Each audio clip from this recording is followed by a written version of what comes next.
Hello everyone, welcome back to A Square. So today we will start our first chapter in teachers. So when I was around 5 years old, by mistake if I wrote 3 minus 4, then the answer would be scoldings and lectures from everyone. But now in the maths class the teacher is asking us to do the same. Sometimes I myself don't understand what these adults are expecting from us. Anyways, since they are asking us to do the same, there must be a way to do it and a reason. So let's dive into the super confusing world of negative numbers and positive numbers. I am not an expert, but I'm sure we can understand it together. I will do the questions of this Pearson IIT book. It's from 6th grade and it's the 5th edition.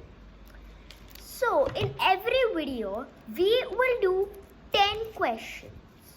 So the first question is the number of 3-digit numbers that can be formed using the digits 3, 5 and 7 without repetition is, so if you guys think that this question is hard, well, think again, because there are two blessings.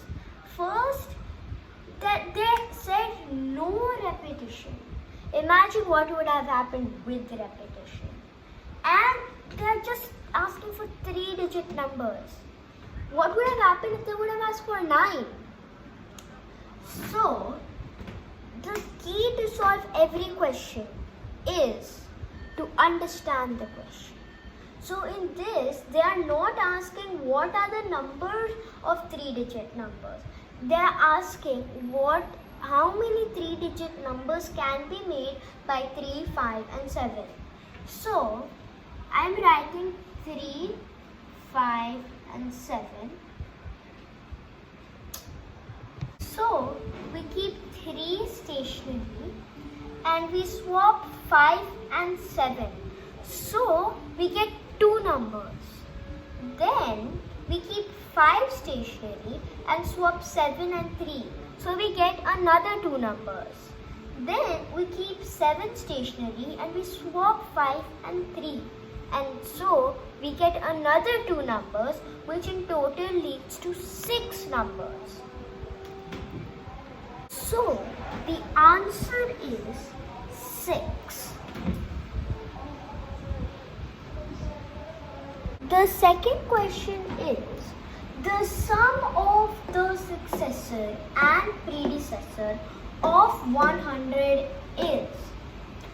So, in this question, the successor means plus 1 and the predecessor means minus 1.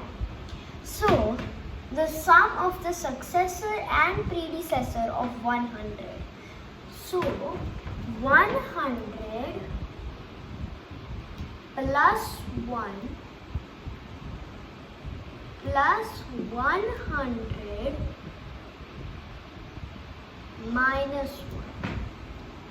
So, in this, it's 101 plus 99, which is equal to 200.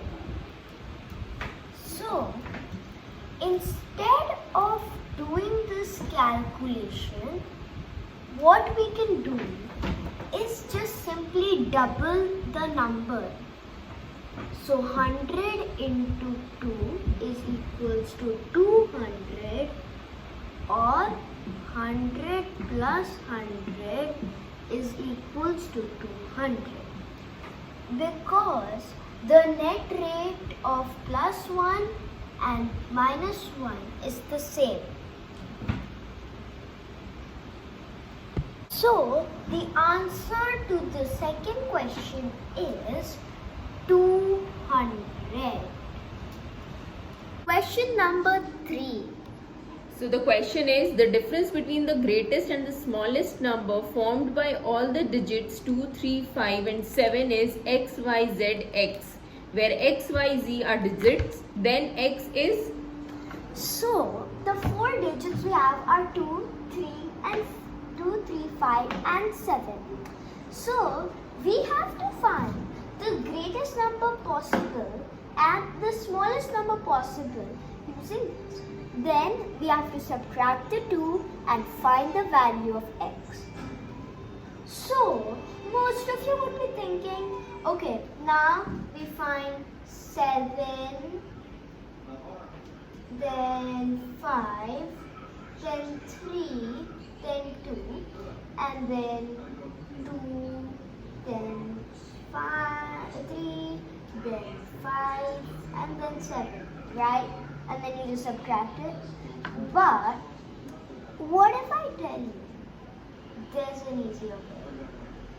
So since the last digit is an x, all we need to do is find the subtraction answer to this. So all we need to do is 2 minus 7. But since 2 is smaller than 7, we can do 12 minus 7, right? So that is 5. So x is equals to 5. You don't even have to write 7, 5, 3, 2. You know that in the greatest possible number, the last ones is the smallest number. So that is 2. And then the greatest number, the answer is 2, the ones digit. And in the smallest number, the greatest number will be at the ones digit. So you just have to subtract 2 from 7. Of course, 2 cannot be subtracted. So you will take carry over 1 and then 12 minus 7, answer is 5. So if you check the whole subtraction, you'll also get the same answer. Because of the carry forward, again you carry forward, carry forward, carry forward, and then the end over here also. From a 9, you'll get a 5. So the answer to question 3 is 5. Next question is, the number of digits in the successor of the greatest 4-digit number is... Sorry, could you repeat? The number of digits in the successor of the greatest 4-digit number is... So the greatest 4-digit number will be 9999. So let's write that. 9999. Adit, try to do it mentally. What is the point in... And then the successor is plus 1, which is 10000. Now, as it's so easy, I mean, anybody can guess that it's so easy. Okay, so next you can question. do it in the mentally. A is a 3-digit number and B is the number formed by reversing the digits of A. The face value of the digit in the tens place of A minus B is... So in this question, if I take A as 325, right? So B, when reversed, is greater than A. So, No, A is greater than B. So, okay, wait, sorry then. Adit, why are you using number? Use X, Y, Z. Okay. Because it is valid true for any number where A is greater than B. So, if I take X, Y, Z, then... This is equals to number A. This is right This is equal to A. And B will be... Z, Y, X is gonna is be... equal to B. So now A minus B. So now A minus B, and we have to find the face value of the tens. So this is the ones, this is the tens, and this is the hundreds. So the face value is the initial value, as you all know. So it'll be, since any number subtracted by itself is equal to 0. How can you say, Adit, that Z minus X, how can, maybe it is a carryover? Question number 5. So, the question is, is a 3-digit number and B is the number formed by reversing the digits of A. The face value of the digit in the tens place of A minus B is dash. So B is greater than A. No, Adit. A is greater than B. Okay. So in this, suppose the 3 digits are X, Y and Z. Okay, so in this, if this is equal to A and then B will be Z, Y and X. So now most of you must be thinking the answer will obviously be 0 because Y minus Y is 0, right? But that's not the case because if A is greater than B, that means X is greater than C. That means X over here is greater than C. So we cannot subtract directly. So in order to subtract this, we have to subtract this because there must be a carry forward. So Y minus 1 plus 10. So which is equals to Y plus 9. So the answer will always be 9 because I take 10 from here and then since I'm also carry forwarding here, I subtract 1.